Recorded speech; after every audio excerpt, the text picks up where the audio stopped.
Salut, bienvenue sur cette vidéo. Aujourd'hui, on va parler rap. Encore une fois, c'est une grosse journée rap. Aujourd'hui, vendredi, il y a plein de sorties d'artistes que je plébiscite, que j'adore. Donc, j'ai décidé d'en parler sur ma chaîne. Aujourd'hui, on va parler du featuring entre Gims et Nekfeu. Mais avant ça, on va parler de Maître Gims. Maître Gims, il y a 10 ans à peu près, il a sorti un freestyle qui s'appelait à 30%. Et à la fin de celui-ci, il a dit « Je suis passé de Gims à Maître Gims. Bientôt, tu m'appelleras le Fléau. » Et effectivement, 10 ans plus tard, il sort un album rap qui s'appelle Le Fléau. Pourquoi est-ce que je souligne album rap? Parce que Maître Gims, dans sa carrière, il a un peu... flirté avec d'autres horizons, il s'est un peu ouvert à un public plus large, il a un peu fait de la musique commerciale, il vient du rap très hardcore, il vient de Paris Nord, Paris Centre, et petit à petit, avec les organes et les talents qui étaient le sien, il a conquis un nouveau public jusqu'à faire le Stade de France et faire des musiques très populaires, et puis devenant un rappeur aussi TF1, c'est important de le dire, et puis un jour il a décidé de revenir au rap, de revenir aux bases, de rekicker, de reprouver qu'il était le meilleur, de revenir dans l'arène, et il a sorti donc l'album Le Fléau, avec une ribambelle de rappeurs, il a appelé le Huss l'Enfoiré, Leto, Vald, Caris, SCH dans la réédition, Jul, et aujourd'hui on va parler du featuring avec Nekfeu. Pourquoi est-ce que c'est important le featuring avec Nekfeu? Parce qu'ils ont à peu près pété au même moment à travers leurs groupes respectifs, Maître Gims et Nekfeu. Maître Gims avec la section d'assaut, Nekfeu avec 1995, ils avaient des styles globalement différents. Maître Gims avec la section d'assaut ont fait un rap qui était plutôt dans l'air du temps et qui s'est de plus en plus ouvert à du rap à peu près commercial, avec des chants, avec des rythmes un peu plus dansants, avec des refrains chantés, etc. Ils ont essayé de conquérir le grand public assez rapidement. Ils ont fait du rap et très technique, Maître Gims à la base très technique, mais ils ont essayé de faire des choses qui bougeaient un petit peu, alors que 1995 avec Nekfeu, eux, sont revenus sur du rap old school, sont revenus sur des raps, sur les bases, sur le rap très kické. Donc ils ont eu des trajectoires assez différentes. Un groupe qui venait de Paris Sud, le groupe qui venait de Paris Centre, Paris Nord, et il y a eu très peu, en tout cas, à ma connaissance, de featuring entre les deux. Chacun ont percé un petit peu de leur côté à travers des choses et d'autres, des événements, les Rap Contenders pour les uns, les albums très réussis de la section d'assaut pour les autres. Et là, on apprend que Maître Gims a décidé de faire une suite à son album, qu'il avait appelé Les Vestiges du Fléau, et dedans, il y a un feat avec Nekfeu. Donc j'ai regardé un petit peu les interviews de Maître Gims, il explique que Nekfeu c'est très difficile de le capter en fait, il a même pas de téléphone portable, c'est très difficile de l'avoir, et puis en fait il est revenu sur Paris dernièrement, il aurait appelé Maître Gims, il aurait dit voilà, j'ai un truc à te proposer, le son vient apparemment de Nekfeu, c'est Nekfeu qui l'a proposé à Maître Gims, et Maître Gims il a vu ça, il a vu que c'était un rap un peu sombre de ce qu'il dit, un rap un peu kické, il a dit ok je vais le faire parce que Maître Gims également a envie de kicker, il l'a assez prouvé sur cet album là, et on va découvrir un petit peu cette pépite entre les deux écoles parisiennes. Je suis très content d'avoir ce featuring aujourd'hui, c'est par deux personnalités dans le rap qui sont extrêmement habituées au featuring, Maître Gims il kick vraiment sale. Si tu regardes le featuring avec Fianso, le featuring avec Niro, il a lâché des couplets, mon pote, rappez vite, ça rappelle bien, vous le savez autant que moi, mais là il a fait vraiment des trucs assez sympas. Et Nekfeu pareil, il a parcouru toute la France, il a fait des feats avec tous les rappeurs, c'est vraiment deux poids lourds qui sont habitués au feat. On va écouter ça ensemble les gars.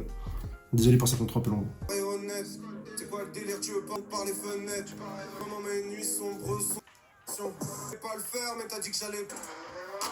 Sans sur le jogging, je vais te choquer si je t'attrape en shopping. Levé quand t'avais évoqué que tu brises. Petit projet par centaines. 7 à toile, on la pinte et une DZ. Tu vas m'intéresser, sa maman me le dit. L'armure dans l'acier d'un nazi mineur. Ainsi, trop d'inspi. Pas y'a plus de lumière partie. Et ça fait longtemps qu'on parle de l'oseille donné comme une offrande. Paris, à les entendre, frère, et se battent de la rue quand on gare. Même si on a trop souffert, on va les couilles. Arriqué, transi, oyez, voix. Chasser dans la pas de firme. Ouvrez les portes d'Asgard, de Loki. Tout va bien, pas de guide. Aucun juste la Corée. Aucun talent, d'aide, il est vu de droit. C'est pas terrible, c'est un peu rime, ça spécule.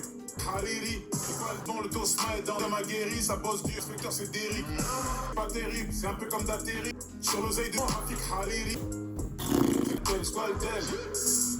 Ok, très lourd. Moi, j'ai l'impression que ce son, c'est un petit peu la suite de à 30%. Ensuite, il a fait à 60%, que j'ai un peu moins aimé qu'à 30%. Et là, j'ai vraiment l'impression qu'il est un peu reparti sur ce délire-là. Donc, malgré lui, parce que c'est Nekfeu qui lui a envoyé le son, on a vraiment deux visions qui s'opposent. Deux visions qui s'opposent. Il y a Nekfeu qui va faire un rap.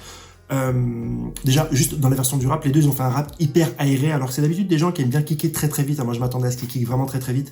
Nekfeu sait très bien le faire, il manie bien un petit peu le déferraillement de syllabes comme ça, et Maître Gims c'est vraiment un chef en la matière. En fait non, ils ont fait un rap quand même assez aéré, bien kické mais assez aéré, et avec des thèmes complètement différents. On a quand même Nekfeu qui va beaucoup parler de son environnement, qui va beaucoup parler d'introspection, qui va beaucoup parler de lui, de ses problèmes qu'il peut avoir avec l'argent et ses proches. Hein, fatalement, oui, comme c'est quelqu'un qui a énormément d'argent, il y a peut-être des proches qui sont venus, qui lui ont demandé de l'argent par rapport à des maladies, et en fait, quand il les a croisés au magasin en train de faire les courses, il s'est dit merde, je me sens trahi, et la gestion en fait de tout ton cercle d'amis, ton cercle proche et ton cercle un peu plus éloigné quand tu as de l'argent est vraiment assez difficile. Je sens que c'est des choses qui pèse chez Nekfeu et il a profité de ce morceau-là pour en parler.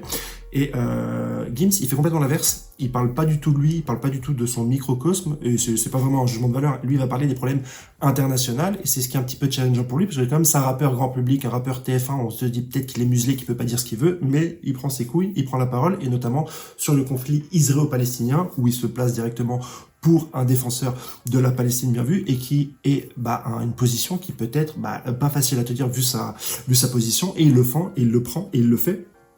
Donc c'est deux rappeurs très bons qui ont envie de raconter autre chose. Moi vraiment ce que je voulais voir avec ce son, c'est qu'est-ce que tu as à raconter, autant l'un que pour l'autre, hein, qu'est-ce que vous avez à raconter et dans ce featuring, hein, qu'est-ce que vous allez mettre en avant. On s'attendait peut-être à juste de l'ego trip pendant 3 minutes, en fait non, il y a un réel propos entre les deux et qui montre vraiment la réelle différence. Nekfeu qui s'est un petit peu isolé du business et du star business, du show business, hein, et qui est vraiment, s'est recentré sur lui, s'est recentré sur ses relations, et ça se sent avec ce rap. Hein.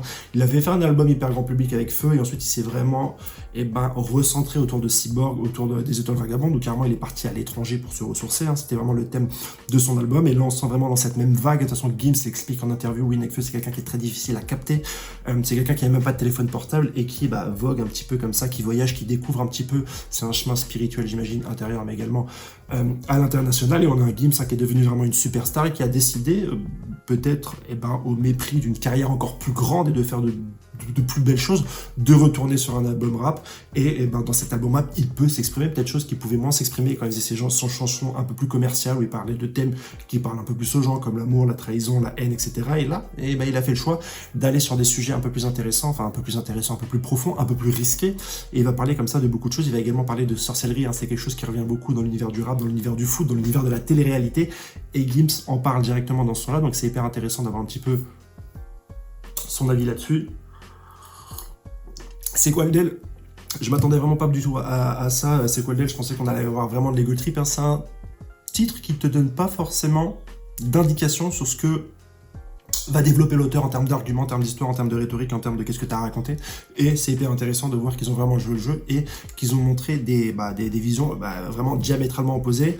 On sent que c'est un son que suit construit un peu bizarrement. Nekfeu, je crois qu'il est que sur un tiers du son, sur un couplet, ensuite t'as Gims sur un couplet, ensuite t'as un refrain qui est répété 2 fois, qui est fait par Maître Gims. Je sais pas pourquoi ils ont pas fait refrain, couplet, ils ont peut-être voulu faire quelque chose qui ressemble à un freestyle, et tu sais, à la fin, enfin un freestyle, une musique sans refrain, et tu sais que le refrain n'arrive qu'à la fin. C'est une structure qui existe, et en tout cas elle est proposée. Excellent feat.